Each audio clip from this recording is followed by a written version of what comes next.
¿Qué tal? Buenos días. ¿Se despenaliza el aborto o no se despenaliza en ciertos casos? De eso hablamos hoy en República.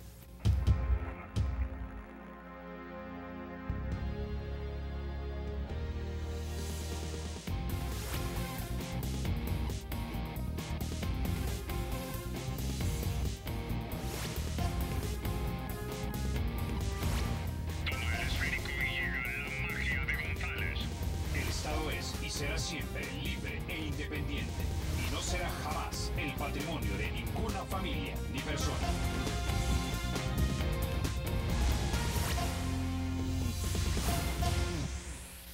Recientemente se discute en la Asamblea Legislativa reformas al Código Penal, específicamente en los artículos que criminalizan todo aborto, sin excepción.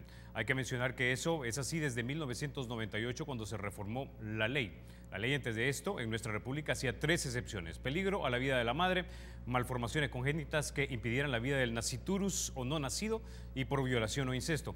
Hay que mencionar que la Constitución de nuestra república es clarísima en su artículo 1, cuando habla de la vida humana. La Constitución de la República dice lo siguiente en el artículo 1.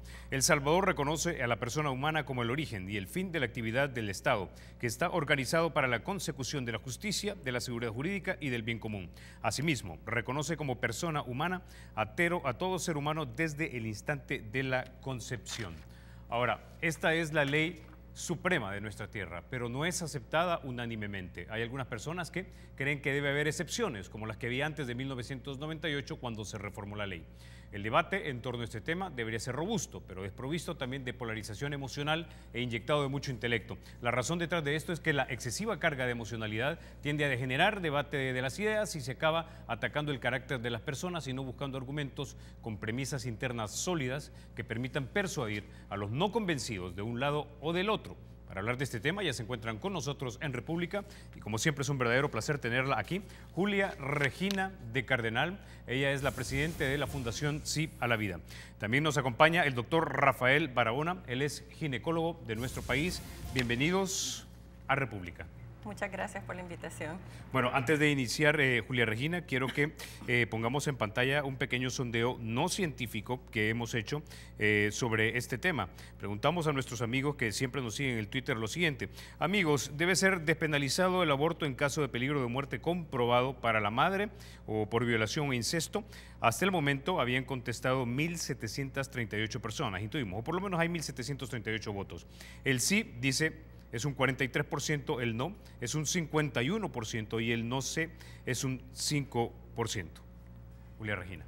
Para mí que la pregunta es un poco capciosa en el sentido de que si la muerte, que está comprobado que puede morir la madre, eso es imposible saber porque no existe ninguna razón científica por la cual un médico tenga que decidir por la madre, sacrificar al niño para salvar la vida de la madre. En nuestro país y en otros países que son pro vida, están viniendo millones a tratar de cambiar nuestra legislación para que se legalice el negocio del aborto, porque es un negocio. Y desafortunadamente hay muchos médicos que son pagados para venir a nuestros países a promover este negocio. Entonces, si nosotros hacemos esta pregunta, pero realmente vamos a lo que ha pasado en nuestro país desde que en 1999 se ratificó esa reforma constitucional que usted leyó, que reconoce como persona humana a todo ser humano desde la concepción, entonces sabemos de que los médicos, que hay un protocolo médico en el que legalmente ellos pueden actuar para luchar por la vida de ambos pacientes, de la mamá y del bebé, y que se ha reducido según las estadísticas que teníamos, no sé actualmente porque hay médicos aquí que pueden hablar mejor sobre esto, pero que hay estadísticas de que están demostrando de que no se ha aumentado la mortalidad materna, como dicen que pasa cuando esta legislación cambia, sino que se reduce. En Chile, que es uno de los países que es también provida, se ha demostrado que tiene una de las menores tasas de mortalidad materna y es un país totalmente provida, igual que nosotros, hasta el momento. Eso puede cambiar por las presiones internacionales también.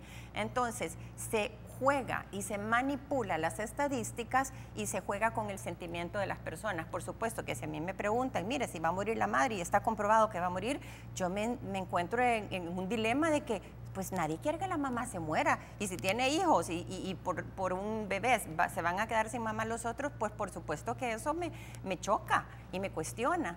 Pero los médicos tienen una salida. El protocolo médico en el país da la oportunidad a los médicos para luchar por ambas vidas. En todo caso, si hay que interrumpir el embarazo de la manera bien entendida, sacando al niño entero, no en pedazos, para darle la oportunidad de vivir, para luchar por la vida de ese niño y de la mamá, el bebé es el que tiene menos posibilidades de vivir porque está saliendo antes de tiempo del vientre de la madre. Pero sí existe, el protocolo médico permite a los médicos a luchar por ambas vidas. Entonces, siento que esa pregunta también nos puede llegar a decir, uy, no, yo no quiero que la mamá se muera, y poner una respuesta por no tener la información completa de lo que se puede hacer. Bueno, debo decir que la pregunta fue hecha basada en lo que hemos leído y en lo que nos han dicho algunos expertos. Es decir, hay ocasiones en la vida de un ser humano que por X o Y condición un médico puede científicamente comprobar si su vida está o no está en peligro.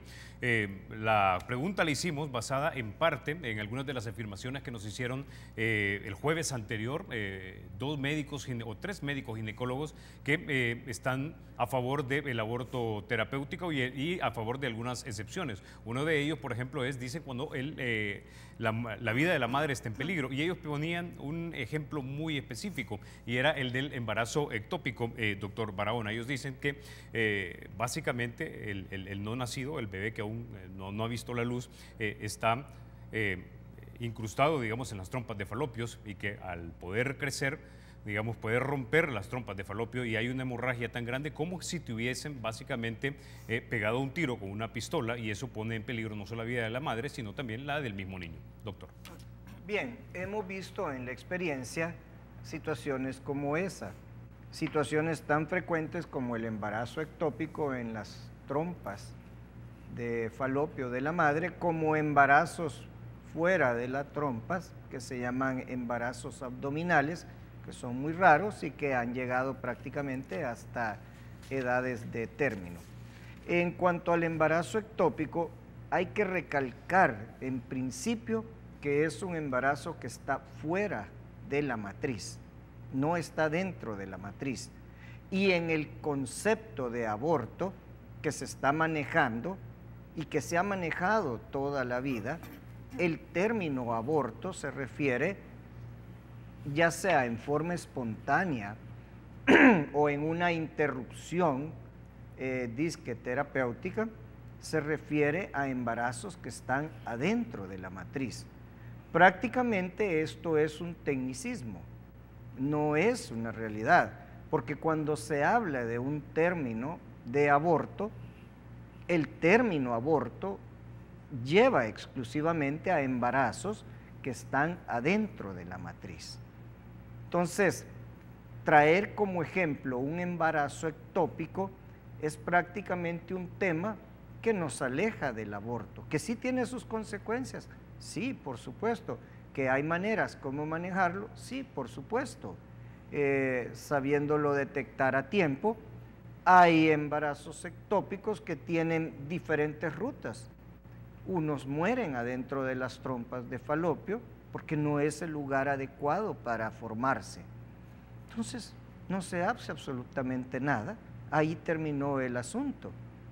Hay otros que sí se desarrollan allí, pero estando a tiempo, uno puede evitar esas catástrofes de las que están hablando. Entonces, estamos hablando de un control prenatal adecuado, una detección temprana y un derivamiento a los hospitales donde se puedan manejar estas situaciones.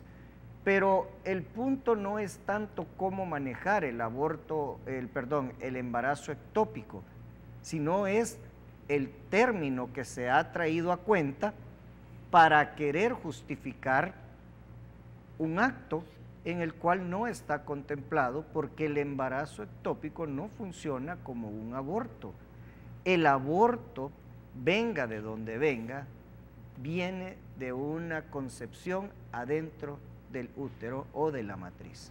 Entonces, si tachamos la palabra aborto, interrupción de un embarazo fuera de la matriz, eso es éticamente aceptable y médicamente aconsejable? Es decir, habrán situaciones en las que la vida de la madre esté en peligro, sí, cuando éste pues revienta, por decir, rompe las trompas y puede haber un sangrado, definitivamente, pero no necesariamente va a suceder eso si se detecta a tiempo.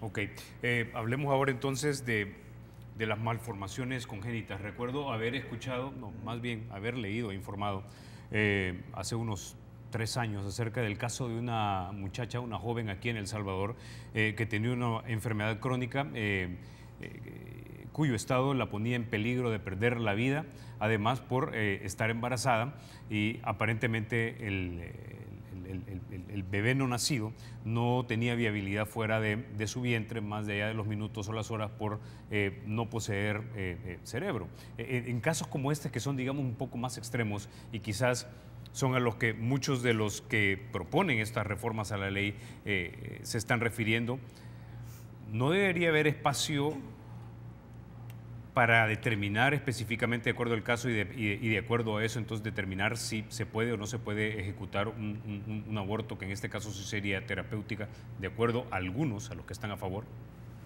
Bien, sí, yo recuerdo, Carlos, igualmente el problema de Beatriz. Es más, estuvo en el servicio de perinatología del antiguo hospital de maternidad, de donde yo en algún momento fui jefe, y en ese momento pues ya no era yo el jefe, pero estuve a cargo del caso de Beatriz y todo.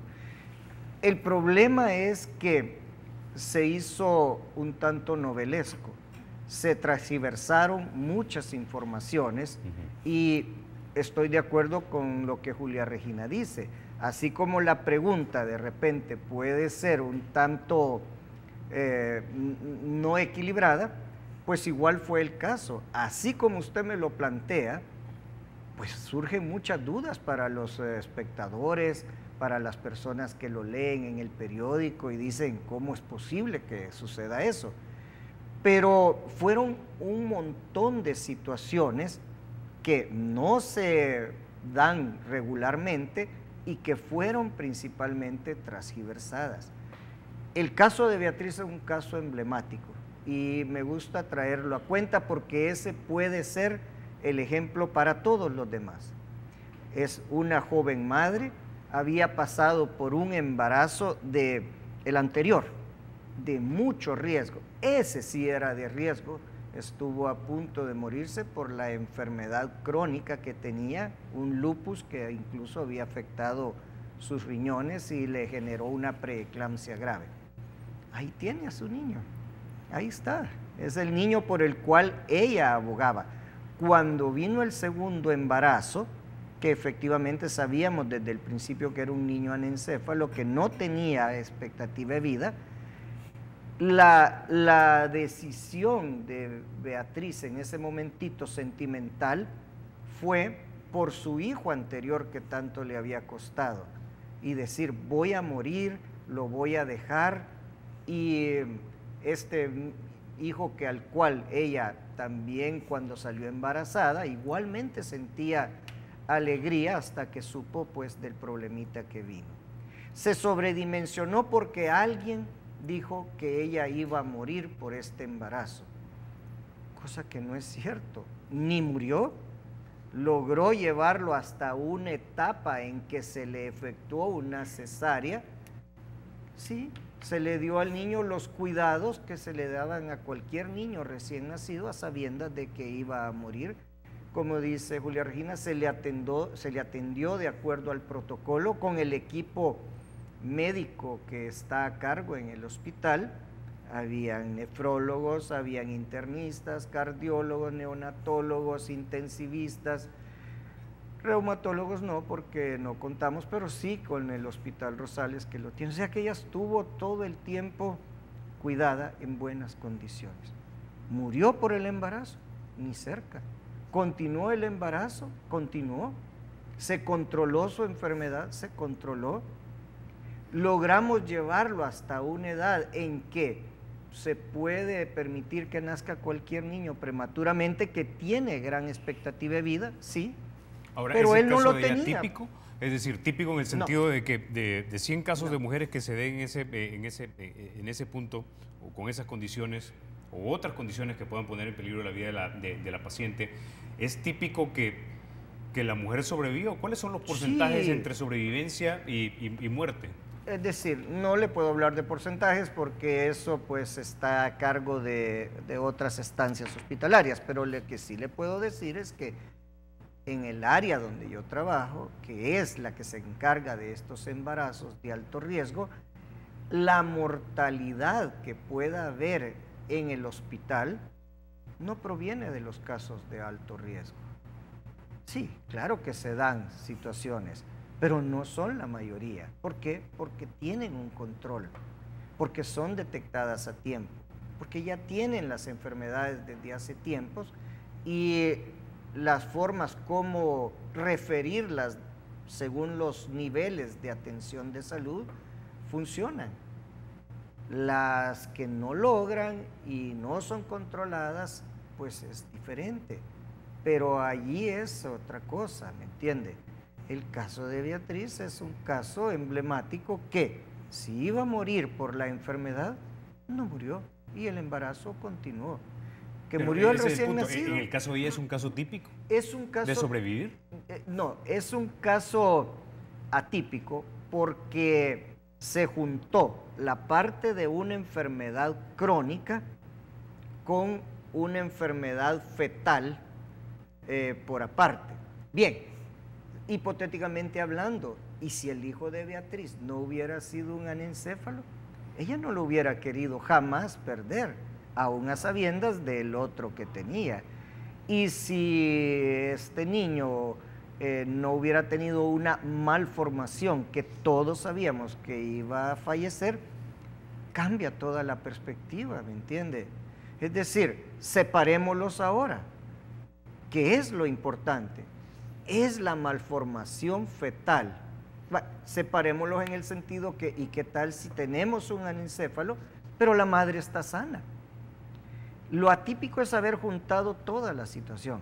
Es correcto, pienso yo, que un niño que traiga una malformación de cualquier tipo sea la razón por la cual tenga que ser abortado o interrumpido o lo que sea. Es decir, no está poniendo en peligro a la madre. No hay malformación fetal que ponga en peligro a la madre. Por el otro lado, si la madre, sí, todos los días vemos pacientes diabéticas, cardiópatas, tiroideas, renales, leucémicas, todo lo que quiera, embarazadas, pero con fetos sanos. ¿Es ético interrumpirlos? Claro que hay unas que ponen en gran peligro el embarazo por los cambios que el embarazo va a darle a la madre, pero es decir, no estaremos en los Estados Unidos, pero tenemos personas muy competentes en cada una de las ramas. O sea, lo que voy entendiendo hasta ahorita, doctor, es que usted me está diciendo que no hay ningún caso en el que la condición de la madre sea tan delicada que un embarazo pueda poner en peligro su vida y que por lo tanto el médico se vea en la disyuntiva de decidir si interrumpe el embarazo o no. Es decir, sí lo hacemos, Carlos, pero lo hacemos a edades fetales en las que pueda tener un chance de una cierta sobrevivencia. Niños que pesan 1 kilogramo, estamos hablando de 2.2 libras, tienen hasta un 80% de sobrevida por su peso de salir adelante en las neonatologías, en los servicios de neonatología adecuados, con gente competente, tecnología de las cunas donde ellos van a recuperarse. O sea, eso es algo que vemos todos los días. Okay. Tengo que ir a la pausa. Cuando regresemos seguimos avanzando en las excepciones que están proponiendo a la ley. Antes de irnos a la pausa, déjeme contarle que el Banco Promérica aquí en El Salvador cuenta con 44 puntos de atención en todo el territorio nacional, más de 100 cajeros, 8 kioscos y 62 corresponsales financieros. Y usted puede seguirlos también en el Facebook como Banco Promérica El Salvador, y debo decirle que también tiene un centro de contacto y ese está disponible. El teléfono es 2513-5000. Ya volvemos.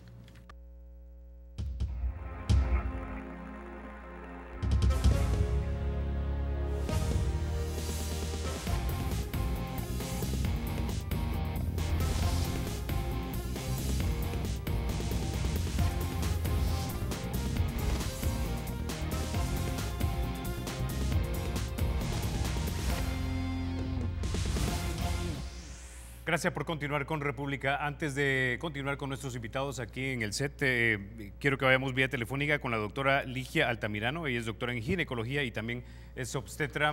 Buenos días, doctora. Bienvenida a República. Gracias. Hasta el momento, nuestros invitados sostienen que es bastante probable que una mujer no esté en peligro de muerte aunque esté embarazada y aunque el embarazo sea problemático. Es decir, siempre hay una manera de salvar las dos vidas sin comprometer éticamente, digamos, la profesión médica, y así salvaguardando también el artículo 1 de la Constitución, que dice que la vida empieza desde el momento de la concepción. Sí, muchas gracias por la oportunidad. Yo soy médica ginecobstetra y soy la primera mujer que fue electa presidenta de la Federación Centroamericana de Sociedades de Ginecología y Obstetricia. En razón de ese cargo, tuve oportunidad de conocer todas las normativas que rigen esta temática en Centroamérica, y tuve también oportunidad de escuchar los testimonios de los colegas salvadoreños cuando se referían a los casos complicados que provocaban dolor, sufrimiento y muerte de las mujeres embarazadas, a las cuales ellos no les podían ofertar todo el abanico de posibilidades terapéuticas porque tenían un obstáculo legal.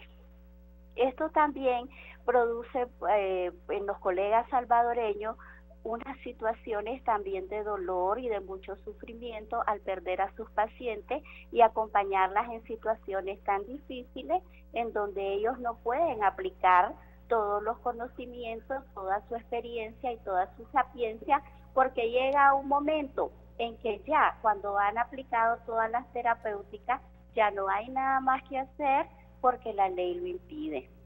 Una ley absoluta y completamente restrictiva pretende salvaguardar la vida del embrión y del feto, pero hay situaciones en que inevitablemente estos van a morir, pudiendo provocar al mismo tiempo la muerte de la mujer.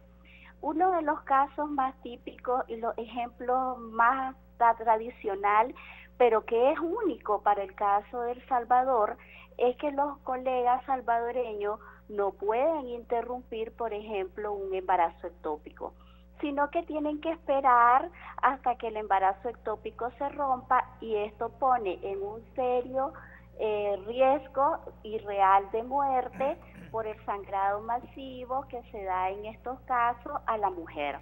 Entonces, en estos casos hemos visto cómo, a pesar de los grandes esfuerzos que el Estado de El Salvador, su Ministerio de Salud y nuestros colegas salvadoreños han hecho para disminuir la mortalidad materna, sin embargo aparecen cifras de mujeres muertas por ectópico roto que han estado hospitalizadas varios días dentro de las unidades, situación que no sucede en ninguno otro de los países. Doctora, Entonces, doctora, brevemente, en su opinión médica, ¿hay momentos en la vida de una mujer embarazada debido a su condición de salud en la que científicamente y médicamente se pueda comprobar que la vida de la madre está en peligro y que por lo tanto el doctor se ve ante la disyuntiva de decidir si interrumpe o no un embarazo? Sí. Como le digo, los testimonios de los colegas salvadoreños son innumerables durante estos 20 años de penalización, Pero el caso más reciente y de ejemplo de esta situación es que este país pudo acompañar en su totalidad es el caso de Beatriz. En el caso de Beatriz concurrieron dos de las causales que este país está presentando como propuesta, como es las patologías médicas que se complican durante el embarazo y ponen en peligro la vida de la madre, y las malformaciones congénitas. Hay otros casos que los colegas nos han referido en donde incluso concluyen las tres causales que se están presentando, o sea, mujeres violadas que presentan fetos con malformaciones congénitas y a las que además después se les agrega un problema de salud. Recuerde que cada organismo es único, es individual, y cada organismo tiene su propia respuesta a las circunstancias y su forma de enfrentar las agresiones a ese organismo. Ahora, Entonces, doctora, por cuestión de tiempo y brevemente, mi pregunta iba orientada a lo siguiente. Médicamente y o científicamente, en un momento dado, un profesional, un doctor puede determinar si la vida de la mujer está más allá de toda duda razonable en peligro su vida, y por lo tanto debe decidir entre si interrumpe el embarazo o no. El médico está en toda la absoluta, y ese es su deber, saber cuándo una paciente está corriendo un riesgo. Él tiene la obligación de comunicar esta situación sin ocultarle ningún dato a la paciente dueña de esa vida que está en riesgo. La decisión última la deberá de tomar la mujer. O sea, nuestro papel, nuestro rol en estas situaciones es no mentirle a la paciente, decirle la verdad tanto de su situación actual como de su pronóstico, tanto de ella como de su producto, lo más claro posible. Esto responde al primer principio de bioética de la autonomía de las pacientes, cuyas decisiones tienen que estar basadas en un consentimiento informado, que no le haya ocultado ningún dato y no le haya omitido ninguna opción terapéutica que esta paciente tiene. Doctora, déjeme refrasear la pregunta. Usted en un momento dado puede determinar científicamente y decirle a la paciente, si usted continúa con su embarazo, va a morir.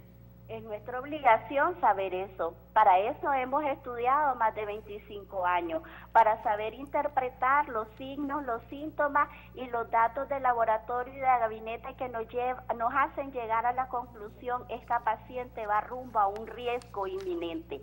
Déjeme decirle una cosa. También cuando decimos que la vida de una mujer está en peligro o en riesgo su salud, no debemos hablar de esto en el momento inminente en que la mujer está a punto de morir. Eso no es medicina de nuestro tiempo, no es medicina basada en evidencia. Nosotros tenemos que reconocer el riesgo y anticiparnos a mayores daños. Ok, muchísimas gracias, doctora.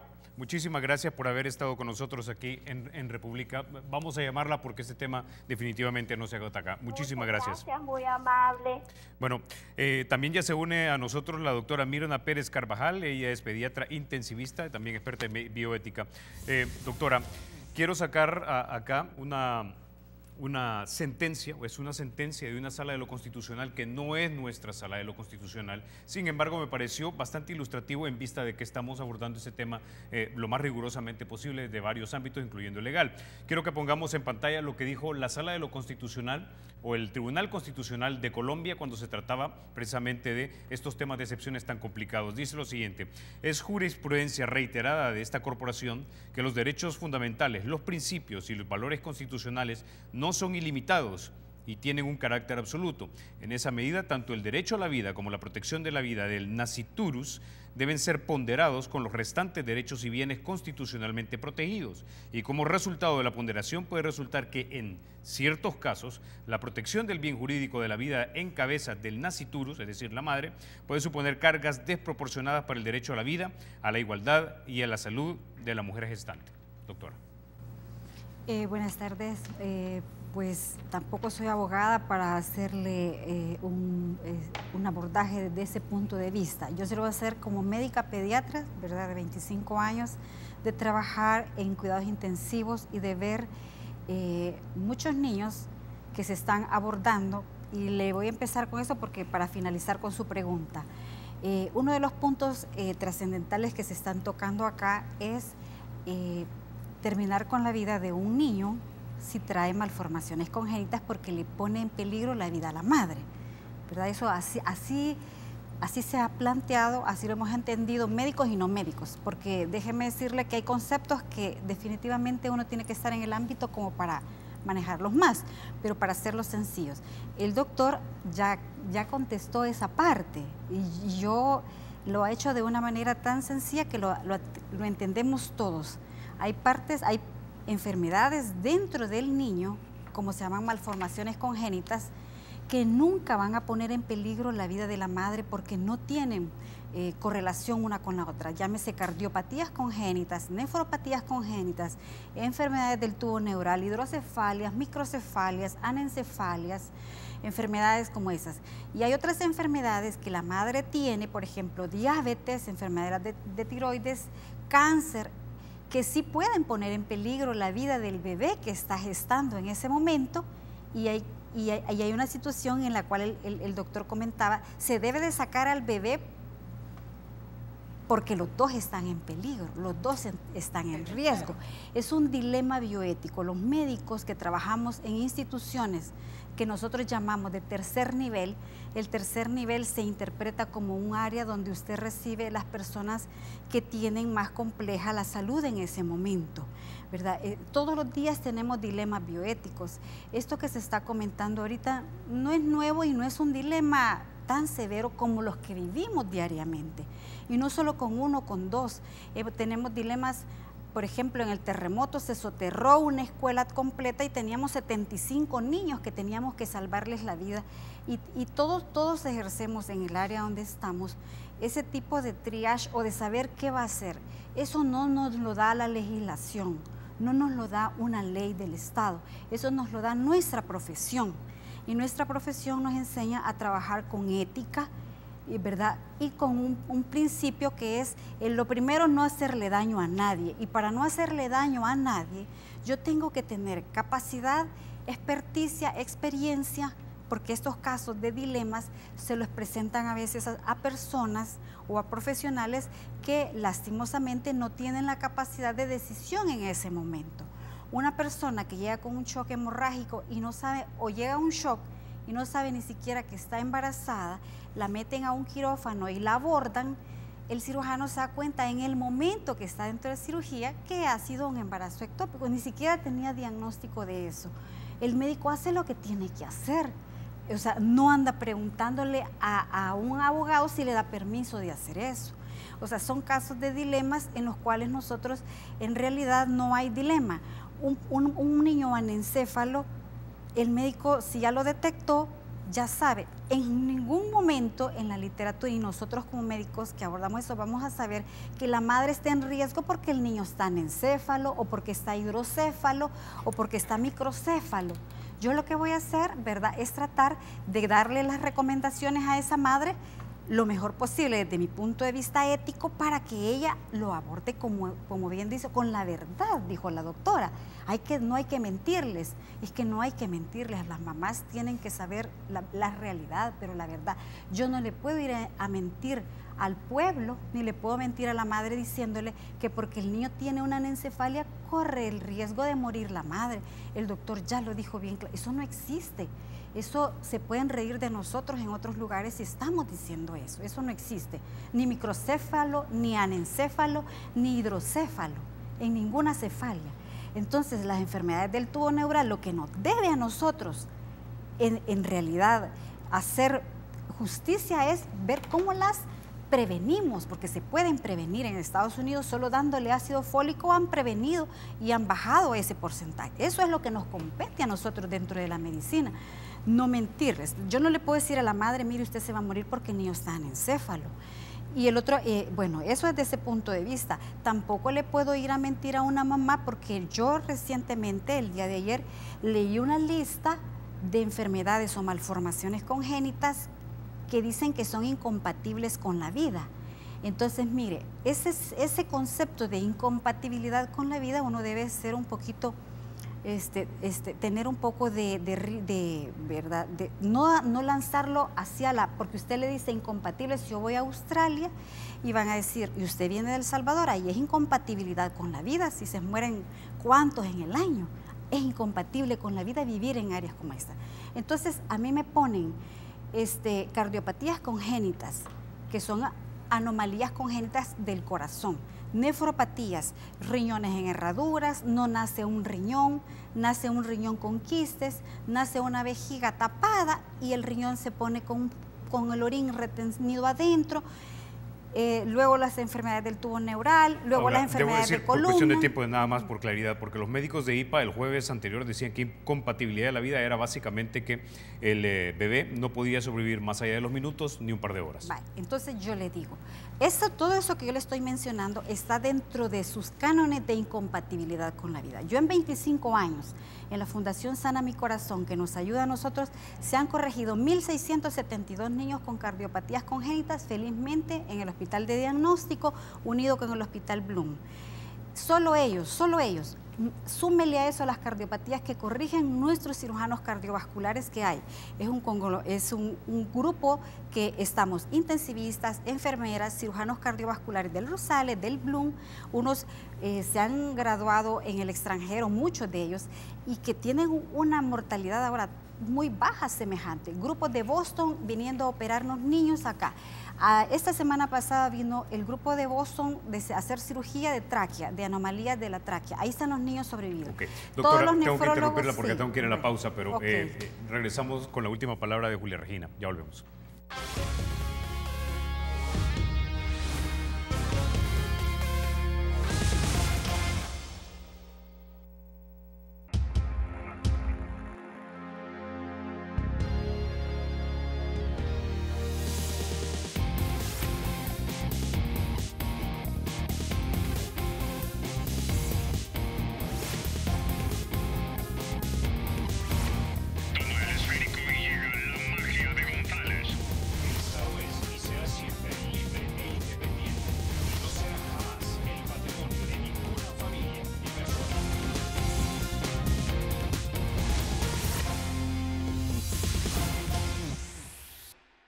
Bueno, gracias por continuar con República. Se nos acaba el tiempo. Julia Regina, tienes la última palabra. ¿Tan rápido? Bueno, primero, quiero explicar, aborto terapéutico no existe, porque terapia es curar. Si estamos matando al inocente, no estamos curando, ¿verdad? En los casos, ya explicaron bien los doctores, hay salidas, hay formas de que los médicos, el protocolo del Salvador, de acuerdo a nuestra legislación, permite luchar por ambas vidas, por ambos pacientes. Un médico con ética lucha por ambas vidas. Segundo, usted dice expertos en el tema. Veamos, usted mismo dijo, son médicos que han venido de IPAS. ¿Qué es IPAS? Es una ONG que se dedica a vender aparatos de succión manuales para que las mujeres puedan hacerse abortos en sus casas. También promueven el misoprostol para que puedan hacerse. Si ustedes vieran las fotos de todo lo que puede pasar a una mujer que usa estos aparatos y todo el riesgo que para ellas, usted ve que el aborto es un negocio. Y un médico que está promoviendo estas cosas no está velando por el mejor interés de la mamá ni por la vida del bebé.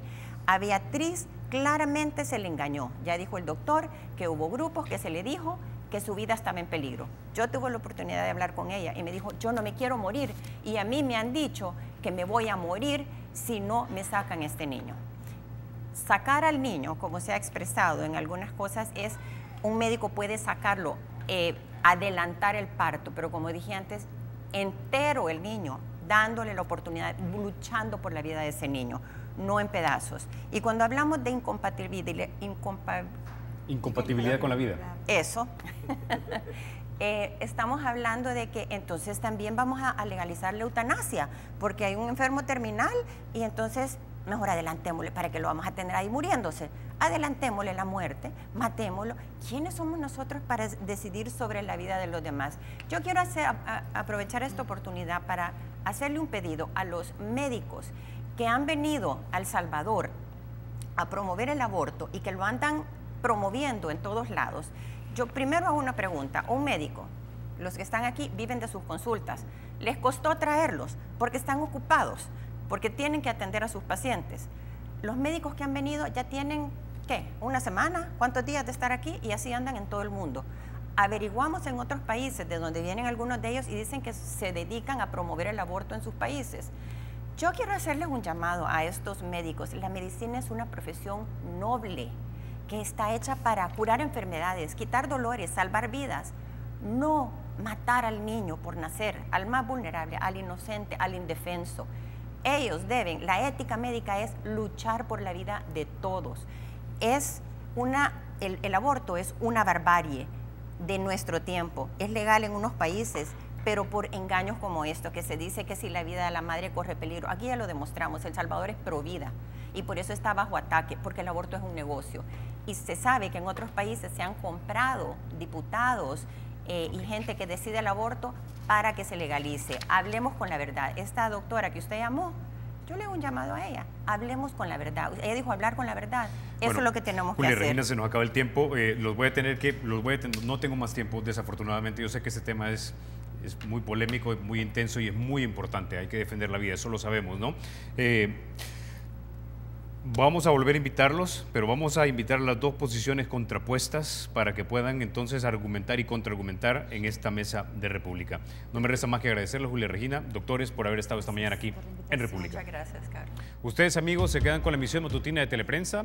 Soy Carlos Toledo, gracias por vernos. Recuerden, la República es de todos, hay que cuidarla.